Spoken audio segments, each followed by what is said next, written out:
Sensikers, kembali berjumpa bersama saya Denny Darko. Tidak ada yang namanya misteri, yang adalah tanda-tanda yang kita semua coba untuk mengerti. Nah, ini tuh Bu Puan Maharani ini tuh pasang baliho di beberapa tempat dan membranding dirinya dengan Mbak Puan. Nah, ada beberapa bahkan cuman beliau tersenyum, Puan Maharani, Ketua DPR RI, dan itu ada di banyak tempat. Nah, semua orang bertanya-tanya, ini mau nyalon di 2024 nanti atau bagaimana? Karena kalau memang mau nyalon, apa nggak kesiangan? Apa nggak terlalu awal curi start atau bagaimana? Dan kalau saya bilang di sini, adakah kemungkinan kalau beliau ini panik karena melihat elektabilitas Ganjar Pranowo yang semakin meningkat? Dan terus kemudian saat orang ditanya kira-kira 2024 nanti ada siapa, ternyata memang Puan Maharani ini menduduki tingkat yang jauh di bawah. Dan melihat bahwa ini masih diduduki oleh Ganjar Pranowo, Anies Baswedan, Ridwan Kamil, dan sebagainya, ini membuat para kalau saya bilang ini harusnya nggak cuma Mbak Puan ya, tapi Pak Airlangga pun juga harusnya ketakutan karena para politikus dengan style lama ini kayaknya mulai harus memperhatikan ke anak-anak muda yang memang mendekati dengan cara yang baru. Walaupun mungkin Bu Puan ini yang paling muda di antara yang lain-lain, termasuk Pak Ganjar. Nah, kita akan lihat menggunakan kartu. Ini sebenarnya apa yang menjadi tujuan di balik baliho-baliho ini tadi. Kita langsung akan lihat menggunakan kartu-kartu saya. Kita akan lihat apakah ini tepat waktunya. Kalau saya pikir ini on time, bukan in time. Atau ya kalau saya pikir telat, enggak. Karena saya melihat bahwa pencalonan ini tuh pendaftarannya itu harusnya sekitar bulan, kalau saya bilang Agustus 2023 untuk pemilu di 2024 nanti. Artinya itu masih sekitar 1,5 tahun lagi dan ini pas. Pasnya kenapa? Pas ini karena kalau melihat bahwa lawan-lawannya, kompetitornya ini sudah lebih dahulu memiliki satu track record. Sandiaga Uno, Prabowo Subianto, Anies Baswedan, terus kemudian ada Kang Emil dan ada Pak Ganjar di sini. Yang saya pikir harus hati-hati sekali, dan memang kalau saya sebagai konsultan politiknya Mbak Puan ya saya bilang ya, ayo cepat sekarang ini. Tapi kalau saya pikir di sini ini caranya yang keliru. Seharusnya beliau ini cara yang kalau di sini nih cuman dilihat menggunakan bola kristal, nggak lihat langsung, ngitungnya itu salah. Harusnya jangan menggunakan cara-cara seperti ini. Airlangga Hartarto, terus kemudian baliho besar di jalan tol. Ini milenial, anak-anak muda tuh nggak ngelihat itu. Sedangkan 2024 nanti, itu masyarakatnya, itu kalau saya bilang mayoritasnya ini, milenial ini akan menentukan. Mereka yang paling bising, paling ceriwis, paling berisik di sosial media, dan ini akan mempengaruhi orang tua mereka. Kecuali jika ternyata nanti ya lari-larinya politik identitas. Kalau seperti itu sih ya nanti ngobrolnya di WA group, orang-orang tua-tua yang sudah pensiun, ingatnya meninggal, jadi mereka itu nontonnya YouTube akhir zaman seperti itu. Nah, kalau ini sampai terjadi, ini sangat disayangkan. Makanya mendingan si yang sepuh-sepuh caranya ya ini tadi ya, itu menggunakan cara milenial yang digunakan oleh anak-anak muda ini tadi. Saya pikir pun dulu itu Pak Anies itu salah.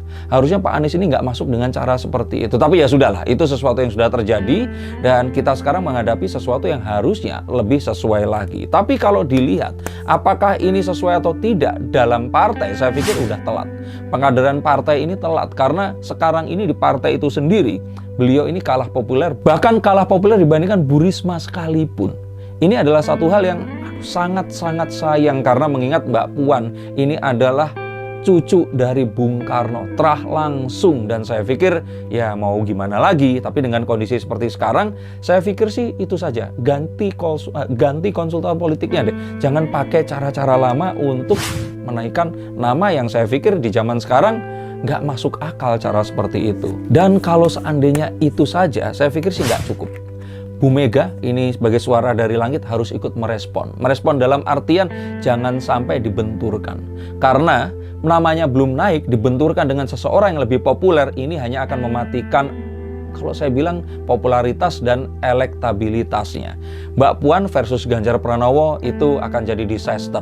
Disaster dalam, ya itu tadi, kalau saya pikir sih komunikasi massanya nggak akan baik karena Ganjar Pranowo sudah memiliki fanbase. Sedangkan Mbak Puan ini baru mulai. Sehingga Bu Mega di sini yang memiliki kekuatan absolut harusnya merangkul Pak Ganjar. Kalau sampai Pak Ganjar ini lepas, akan jadi kuda hitam yang susah untuk dikalahkan dan akan lebih susah lagi untuk dikendalikan. Jadi saya pikir harus hati-hati dan waspada, karena kalau memang ini sesuatu yang harus diwaspadai, waspadainya harus dari sekarang. Dan kalau ditanya apakah mungkin, ya memang di waktu sekarang ini akan sulit.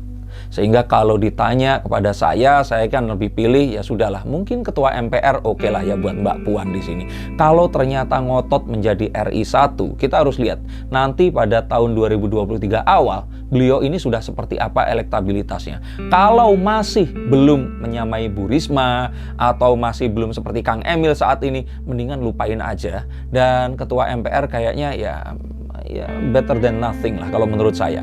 Dan ini adalah satu hal yang mungkin akan jadi stepping stone untuk berikutnya nanti di tahun 2029 ya, bisa menjadi Presiden RI. Apalagi selain itu, yang harus diwaspadai di sini adalah faktor wanita yang masih jadi perdebatan. Kemarin Bu Mega kan pernah, ya tapi kondisinya berbeda. Dan kalau saya pikir ini bukan permasalahan gender atau seksis, tapi lebih daripada bahwa nanti orang-orang berpikir bahwa penanganan negara itu akan lebih rumit dan susah lagi, mengingat pandemi COVID pun juga belum tentu akan selesai di tahun itu tadi. Sehingga jika presiden ini atau calon presiden adalah seorang wanita, dia harus figur yang sangat kuat. Ingat, Bu Mega adalah anak dari Pak Karno. Iya sih, ini cucu, tetapi orang pasti akan susah menjadi Bu Puan, karena dia pasti akan dibandingkan dengan ibunya. Dan waktu ibunya memimpin pun mungkin nggak sepopuler saat Pak Jokowi memimpin, sehingga akan banyak pro dan kontra juga, sehingga dia harus membuat ceritanya sendiri. Storytelling ini penting untuk Mbak Puan. Dan di sini maka tadi saya katakan faktor konsultan politik akan sangat memegang peranan penting. Jika salah memilih, maka yaitu tadi ya ketua MPR masih ada kan. Kita harus tahu bahwa para calon-calon yang mandiri seperti Pak Anies Baswedan, Kang Emil, dan terus kemudian nanti kalau Pak Ganjar ini sampai lepas, hati-hati sekali, ini akan jadi radikal bebas. Jadi kalau saya bilang ini satu hal yang akan mempengaruhi sekali dan ini susah untuk dikekang. Dan mengingat bahwa milenial dan zenial sekarang ini yang mereka itu jengah, mereka tuh nggak pengen diasosiasikan dengan bapak mereka, om mereka, orang-orang yang lebih tua dari mereka. Mereka seakan-akan nggak pengen kalau ya strategi kepartaian itu tetap seperti itu. Di sini mungkin karena itulah organisasi seperti Partai PSI ini muncul, karena mereka yang benar-benar nggak mau diasosiasikan dengan kepartaian ala dulu, di mana selalu yang akan dicalonkan itu adalah kalau bukan ya Pak SBY dengan anak-anaknya, Bu Mega dengan anak-anaknya, dan banyak lagi. Dan kalaupun Golkar, ya kalau nggak jadi konglomerat akan susah kan. Nah, saya pikir ini hal yang harus diwaspadai. Dinamika millennials dan dinamika anak-anak zenial ini yang pada tahun 2024 nanti pasti akan megang gitu loh. Jadi hati-hati sekali. Mereka ini bisa merevolusi. Dan revolusinya bukan sesuatu yang akan bisa diredam dengan revolusi teknologi, ini sesuatu yang akan susah. Dan jangan sampai mereka nanti bergerak dengan cara yang tidak bisa kita ukur. Atau jangan-jangan, nah ini saya belum pernah lihat nih teori seperti ini, tetapi ini sangat mungkin terjadi. Nanti bisa saja ternyata semua konflik ini tadi akan membuat Pak Ganjar misalkan keluar. Terus Pak Ganjar akan dipinang oleh let's say Golkar. Terus kemudian Golkar kan, kalau kita lihat kan partai terbesar ini masih PDIP yang akan bisa mencalonkan presidennya sendiri. Golkar mungkin dengan bantuan satu partai, terus kemudian akan memasangkan Pak Ganjar dengan Mbak Puan. Nah, kalau seperti ini jadi kalau kayak film itu twisted ending, sesuatu yang nggak akan bisa ditebak. Jadi Pak Ganjar seolah-olah akan dicitrakan bermusuhan, terus kemudian beliau ini keluar, direkrut oleh partai lain, diusung menjadi wakil presiden atau presiden, tapi berpasangan balik lagi sama Bu Puan. Dan akhirnya pasangan presiden dan wakil presiden, dua-duanya adalah kader PDIP. Ini sesuatu yang mungkin saja terjadi. Dalam politik, segala sesuatu mungkin, dan kalau ini terjadi, ini pasti akan seru banget. Dan berikutnya lagi di sini yang saya tekankan, jangan salah memilih konsultan politik, Mbak. Hati-hati sekali, karena kalau salah memilih yang terjadi nanti perpecahan bangsa seperti kemarin. Dan hati-hati sekali untuk ya kalaupun ternyata mau ke anak muda, saya sarankan, karena pertempurannya nanti akan pertempuran anak muda lawan anak muda.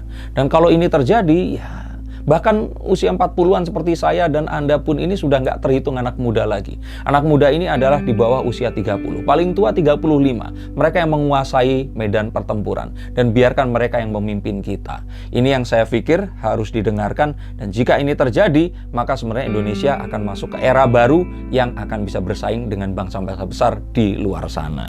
Tapi apapun juga, tetap utamakan kesatuan bangsa. Kita tidak ingin pertikaian dan semua hal yang terjadi di masa lalu ini terjadi lagi. Yang kita harapkan adalah persatuan yang akan mempersatukan bangsa Indonesia lebih bersatu lagi daripada sebelumnya.